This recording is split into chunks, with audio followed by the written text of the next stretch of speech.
The city of Burton is experiencing an economic development boom with retail and industry coming into the community, including two recently announced business investment projects that will lead to the creation of 150 new jobs and nearly $7.8 million in capital investment in the city of Burton.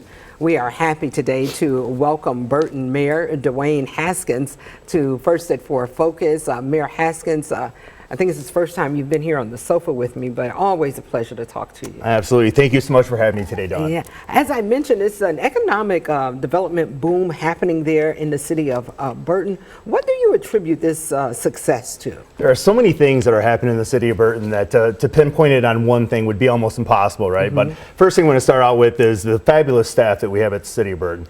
It isn't the mayor alone that's making all this great things happen. We have a great DPW department. We have great engineers. We have great people that work hard and hand in hand with everybody, including our city council, to attract business and bring business in.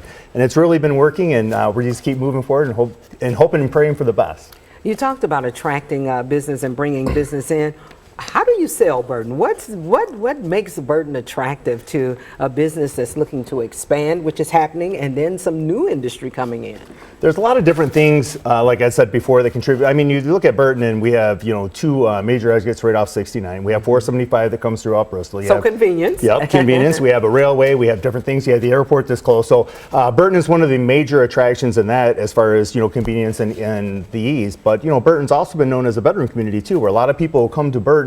They live there, they sleep there, and then they may work somewhere else. But we also had a big investment with our GM plant as well that was there, the SPO plant there. So all these new things that are coming in, our new roads, everything that we've been working on, our infrastructure, it's all been about the improvement of our city and building growth, subdivisions, and taking care of our residents. Yeah, lots of retail. But before we get to the retail, I want to talk about these huge investments from two industries, the same industry, but two different companies, Yes. both HVAC, kind of heating and cooling. One is expanding, it's a hometown business expanding, and the other bringing its business to the city of Burton. So talk to us about those two big, huge investments. I think more than $7 million in capital investments between the two. Yeah, so what's great about that is they're on our Bristol Road corridor, but the best thing about that is the economic development. The MEDC has really been helping out, not just Burton and Genesee County, but the state of Michigan as a whole. They've really been helping invest in these small businesses to help them grow and maybe get into different avenues in their business that they never were, I guess, to say that was in their wheelhouse that they'd done before. So a lot of businesses are expanding in their group that they're able to, and it is with the help of the MEDC. So there's been a lot of effort that helps out in numerous ways, including the Flint and Genesee group as well. They're involved. So it takes a whole family to make everything work, the village type scenario.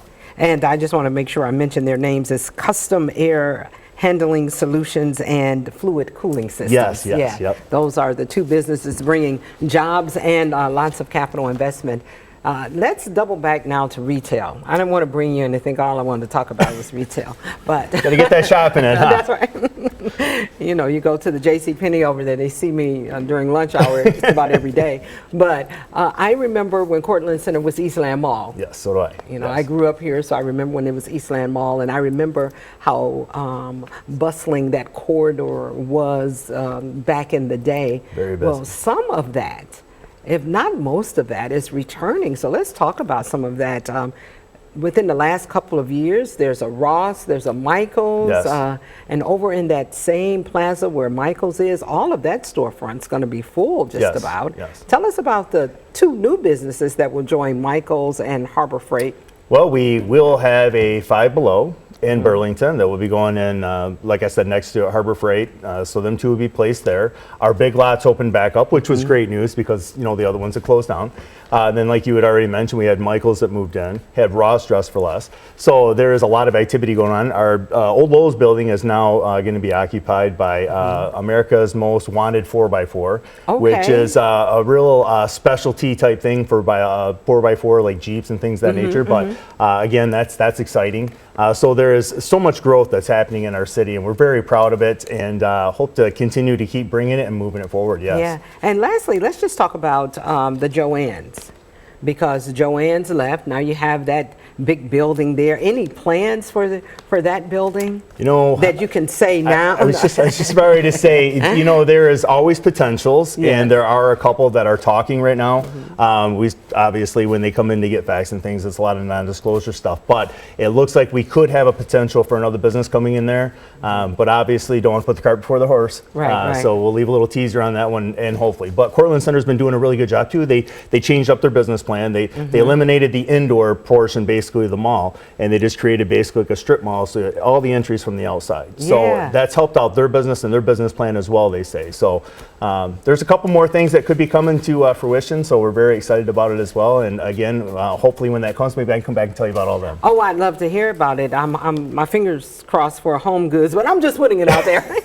There we go. Yeah, I'm just putting it out there. This is Mayor Duane Haskins, Mayor of the City of Burton. Congratulations on all the great things that are happening in the City of Burton. Those of us who've lived in this community for years, born and raised here, and even those of us who are working here, we love to see the economic development that's happening right here in our own backyard. So congratulations on all of that. Thank you so much, and believe me, again, it's not just Mayor Duane Haskins. It's all the great staff that we have, and working with our city council and working together. Because if you don't work together, obviously, what happens, you know? And without growth, you remain stagnant. And if you're stagnant, then you die. You know, you basically die in the vine. So it's great to see the growth, and we're very proud of it. And we're going to keep doing everything we can to move forward and keep our city booming. All right. Thanks so much for joining us. Thank you. And JR, I owe you lunch at Brothers.